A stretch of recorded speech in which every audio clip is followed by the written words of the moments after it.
Hello traders. मेरे YouTube channel इजियो trader पर आपका स्वागत है। आज हम बात करेंगे आईसीआईसीआई बैंक के बारे में। एक ऐसा बैंक जिसने हाल ही में मार्केट में एक ज़बरदस्त सेंटीमेंट क्रिएट किया है। इस वीडियो में हम देखेंगे कि आईसीआईसीआई बैंक से जुड़ी कौन कौन सी खबरें मार्केट को हिला सकती है और कुछ फंडामेंटल्स बातें करेंगे जो हर नए इन्वेस्टर्स और ट्रेडर्स को पता होनी चाहिए। तो इस वीडियो में अंत तक जरूर देखें। इस वीडियो के सेकंड पार्ट में मैं इलियट वेब एनालिसिस के जरिए इस स्टॉक के आगे का प्राइस मूवमेंट कैसा हो सकता है वो पता लगाएंगे। नए ट्रेडर्स को जरूर अंत तक देखना चाहिए ताकि उन्हें बहुत महत्वपूर्ण जानकारी मिल सकती है। हाल ही में आईसीआईसीआई बैंक ने अपनी सब्सिडियरी आईसीआईसीआई सिक्योरिटीज के साथ मार्जर की घोषणा की है। इस मार्जर के बाद आईसीआईसीआई सिक्योरिटीज के पब्लिक शेयर होल्डर्स को आईसीआईसीआई बैंक के 67 शेयर्स फॉर एवरी 100 शेयर्स मिलेंगे। इससे बैंक का कैपिटल स्ट्रक्चर मजबूत होगा और आईसीआईसीआई बैंक की फाइनेंशियल स्ट्रेंथ बढ़ सकती है और स्टॉक प्राइस पर असर डाल सकता है। लेकिन इस कदम को कुछ लोगों ने, कुछ ट्रेडर्स ने अच्छा नहीं समझा। कुछ इन्वेस्टर्स इसे पॉजिटिव नजरिए से देख रहे हैं, कुछ इसे नेगेटिव नजरिए से देख रहे हैं। उन्हें चिंता का विषय बन सकता है।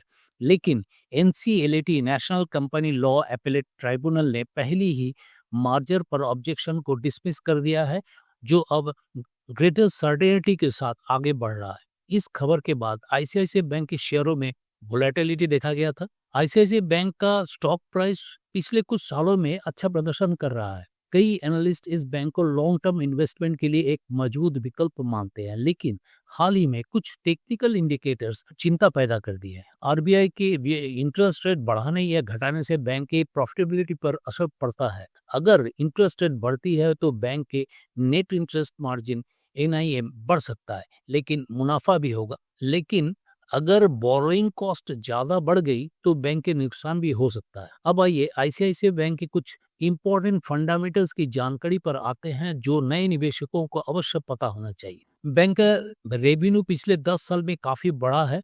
2013 में 44,885 करोड़ से बढ़कर अब 1,80,551 करोड़ तक पहुंच गया है। इसका मतलब है कि बैंक की बिजनेस एक्सपेंशन सही दिशा में हो रही है। आईसीआईसीआई बैंक का नेट प्रॉफिट भी काफी बड़ा है। 2013 में 10,130 करोड़ था, जो अब 52,416 करोड़ पहुंच गया है। इसका सीधा असर ईपीएस अर्निंग पर शेयर पर पड़ रहा है, जो पहले 15.14 से बढ़कर अब 69.87 रुपीज हो गया। यह लॉन्ग टर्म इन्वेस्टर के लिए एक पॉजिटिव संकेत है। बैंक में डिपॉजिट 2013 में 3,88,947 करोड़ थी, जो सितंबर 2024 में बढ़कर 15,29,514 करोड़ तक पहुंच गया है। इसका मतलब है कि ग्राहकों को बैंक में विश्वास जबरदस्त वृद्धि हुई है, लेकिन बोरोइंग भी बढ़ रही है, जिससे बैंक को लोन चुकाने में दिक्कत हो सकती है। इस पर नजर रखना जरूरी होगा। 2013 में बैंक के रिजर्व 67,609 करोड़ था, जो 24 में 2,77,026 करोड़ तक पहुंच गया। यह एक मजबूत निवेश प्रोफाइल का संकेत देता है। शॉर्ट टर्म ट्रेडर्स के लिए वोलेटिलिटी का फायदा उठाने का मौका हो सकता है, लेकिन सही रिस्क मैनेजमेंट जरूरी है। लॉन्ग टर्म इन्वेस्टर को बैंक में फंडामेंटल्स और ग्रोथ प्रोस्पेक्ट को ध्यान में रखकर निर्णय लेना चाहिए। According to recent report, ICICI bank के शेयर कई ब्रोकरेज फर्मों जैसे मोतीलाल ओसवाल और अदर फाइनेंशियल इंस्टीट्यूशंस के टॉप पिक्स में से है। ऐसा इसलिए है क्योंकि बैंक की लोन बुक अच्छी तरह से बढ़ रही है और वे डिजिटल बैंकिंग में भी प्रगति कर रहे हैं। लेकिन निवेश करने से पहले कुछ महत्वपूर्ण बातें में रखनी चाहिए। बैंकिंग क्षेत्र में नॉन परफॉर्मिंग एसेट एनपीए बहुत महत्वपूर्ण है, और हालांकि आईसीआईसीआई बैंक अपने एनपीए को नियंत्रण में रखने में सफल हो रहा है, यह एक महत्वपूर्ण मैट्रिक है जिसका निवेश करने से पहले विश्लेषण करना जरूरी होगा। संक्षेप में, in short, ICICI bank long term investors के लिए एक स्ट्रॉन्ग चॉइस हो सकता है, लेकिन शॉर्ट टर्म में बाजार में वोलेटिलिटी जो नॉर्मल है, यदि आप निवेश करना चाहते हैं तो आपका स्वयं का एनालिसिस अवश्य करें, और यदि आवश्यक हो तो अपने फाइनेंशियल एडवाइजर से परामर्श करें। तो अब चलते हैं टेक्निकल एनालिसिस शुरू कर। अब स्क्रीन पर देख रहे हैं आईसीआईसीआई बैंक का क्वार्टरली कैंडलस्टिक चार्ट। इस चार्ट में मैं वेब थ्योरी के अप्लाई करूंगा और प्रेडिक्शन करूंगा कि किस तरह से कमिंग फ्यूचर में इसका मूवमेंट क्या होगा, आने वाले दिनों में इसका मूवमेंट किस तरह का होगा, कोई स्कोप बनता है या नहीं। तो इलियट वेव थ्योरी को अप्लाई करने से पहले इलियट वेव थ्योरी क्या है वो पहले जान लेते हैं। जैसे कि मैंने हर एक वीडियो में बताया, फिर भी मैं बताता हूँ। जो प्राइस एक्शन मूव करता है वो कुछ वेव्स बनाकर मूव करता है। देखिए इस तरह का वेव्स बनता है। ये क्यों बनता है? बाई सेल होने से। बाई सेल क्यों? ये है मार्केट में जो सेंटीमेंट तैयार होता है उसी से ट्रेडर्स और इन्वेस्टर्स उसको बाई सेल करते हैं, तभी जाके ये वेव बनता है। अब ये वेव को पता लगाना क्या है? आर.एन. इलियट ने बताया 1930 में, उन्होंने ऑब्जर्व किया कि हर एक प्राइस एक्शन वो वेव बनाकर चलता है, किसी पर्टिकुलर डायरेक्शन में 5 वेव्स तैयार होता है। 5 वेव्स तैयार होने के बाद इसके बाद उसका रिट्रेसमेंट होता है 3 वेव्स में। वो कैसा? एक एग्जांपल की तरह आपको दिखाता हूँ, वो कुछ इस तरह का है। ये 5 वेव्स बन रहा है। ये बुलिश 5 वेव्स बन रहा है, बेयरिश भी बन सकता है, कोई इसमें इतराज नहीं है। दोनों तरफ इसका इक्वली एप्लीकेबल है। और उसमें कुछ ये करेक्टिव वेव होना है, जिसमें first, second, third, fourth, fifth और ये ए बी सी करेक्ट। ये 8 वेव्स का कॉम्बिनेशन इलियट वेव साइकिल, जिसमें first wave, third wave and fifth wave are the impulsive waves made up of 5 subwaves, and second, fourth waves are corrective wave. They are made up of 3 waves. That is called ABC. और A wave क्या होता है? वो 3 wave से भी बनता है और 5 वेव से भी बनता है। B वेव ऑलवेज 3 वेव से, और जो C वेव है वो हमेशा 5 वेव से बनता है। तो चलिए ये यहाँ तक तो मैं समझ गया। अब चलते हैं, ये दोनों को हटा देते हैं। Now I'll go to the chart to find out the waves.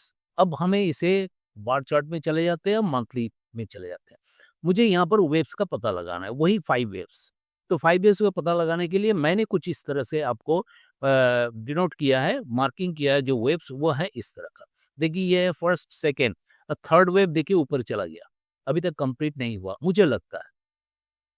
तो ये फर्स्ट वेव जब है तो आप जानते हैं कि इलियट वेव थ्योरी के अनुसार 5 वेव्स होना है। तो 5 वेव्स मैंने मार्क किया, वो कुछ ऐसे 1 इंटरनल वेव्स, 2, 3, 4, 5।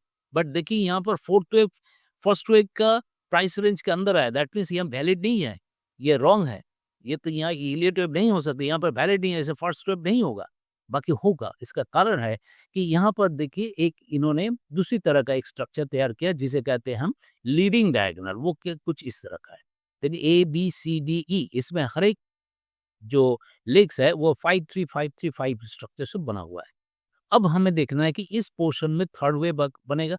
ये सेकेंड वेव हो गया तो ये थर्ड वेव बनेगा। थर्ड वेव बनेगा तो इसके अंदर भी 5 स्ट्रक्चर, 5 वेव सब वेव्स होगा। अगर ये थर्ड वेव बनता है तो इसमें 5 सब वेव्स होना कंपल्सरी है। तो वो कुछ इस तरह से मैंने वीकली चार्ट में चले जाते हैं और इसमें कुछ मार्किंग करते हैं, देखते हैं क्या बनता है। वो कुछ इस तरह से बना। मैंने जो दिखाया वो ब्लैक कलर का, वो third wave, first, second, third. देखिए फर्स्ट वेव में भी ये 1 2 3 4 5 5 वेव है, 5 वेव्स है और यहाँ पर 3 वेव्स है, दैट मीन्स सेकेंड वेव बना। अब ये जो थर्ड वेव बनेगा इसमें कि 5 वेव्स है, मुझे तो नहीं लगता है। चलिए देखते हैं क्या है। अब इसमें भी मैंने अप्लाई किया वही वेव को खोज के निकालने का, वो कुछ इस तरह का है। देखिए वो जो वायलेट कलर का है, first wave, second, third, fourth, fifth. अब जो यहाँ पर दैट मीन्स इसमें अभी फोर्थ वेव कंप्लीट हुआ कि नहीं ये मुझे जानना है।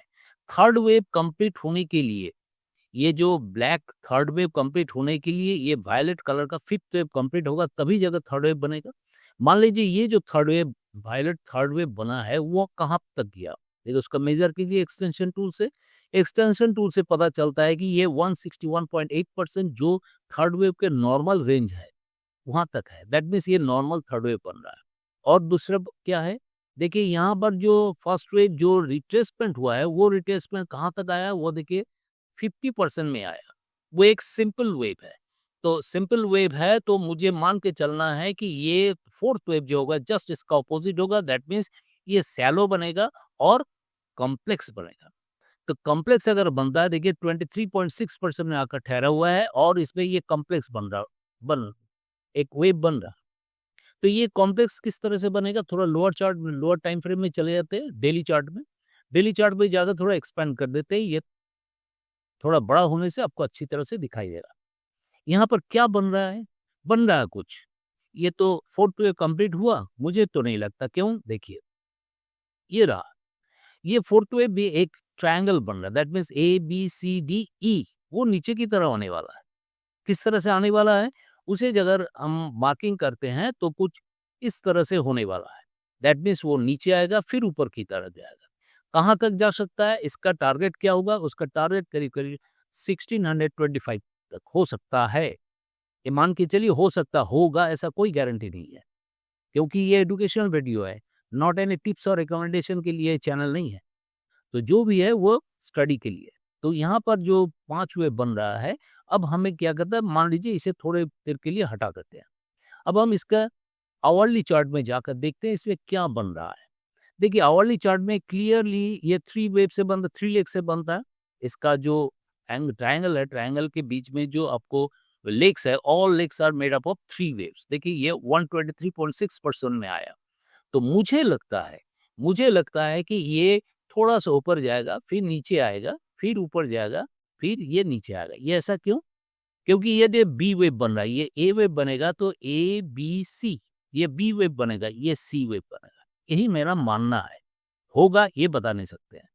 इस तरह का एक स्ट्रक्चर बनने वाला है और फाइनली जब हम अगर हायर टाइम फ्रेम में जाएँगे तो उसका कुछ मूव इस तरह से दिखाई जो पहले बताया उसी तरह का एक मूव बनेगा। ये मान के चलते हैं। हम वीकली चार्ट पे जाते हैं और क्लियरली देखिए इस तरह का एक मूव बनने वाला है। अब ये होगा कि नहीं होगा ये बता नहीं सकते हैं, बाकी स्ट्रक्चर कह रहा है कि यहाँ पर एक डायगोनल बन रहा है। ये डायगोनल अगर नीचे में टच करेगा, ट्रेंड लाइन को टच करके ई लेग बनाएगा। इसके बाद ये ऊपर की तरफ जाएगा और इसका फिफ्थ वेव जो है, फिफ्थ वेव का मेज़रमेंट देखिए इस तरह से मैंने टारगेट को फिक्स किया। वो क्या है? मैंने मान के चल रहा हूँ कि ये फर्स्ट वेव जो है यहाँ से ये थर्ड वेव और ये फोर्थ वेव को टच करेगा तो ये करीब-करीब आपको 161.8% का एक नॉर्मल फिफ्थ वेव बनेगा। ये रहा 1600 का लेवल तक ये टच कर सकता है। अगर होगा कि नहीं होगा ये बाद में पता चलेगा। तो ये रहा आज का एनालिसिस। अगर ये इस एनालिसिस को अच्छा लगता है, अगर आपको पसंद है तो ज़रूर इसे लाइक करें और शेयर भी करें और सब्सक्राइब कीजिए। और कमेंट कीजिए अगर आपको समझ में नहीं आया, कहीं कैलकुलेशन समझ में नहीं आया, कोई एक्सटेंशन टूल यूज़ करने में कोई दिक्कत हो रही है तो मुझे बताइए, कमेंट में बताइए, मैं सिखाऊँगा। अगर पसंद आया तो ज़रूर इसे लाइक, शेयर और सब्सक्राइब कीजिए। तो आज यहीं पर ख़त्म करते हैं। Thank you so much.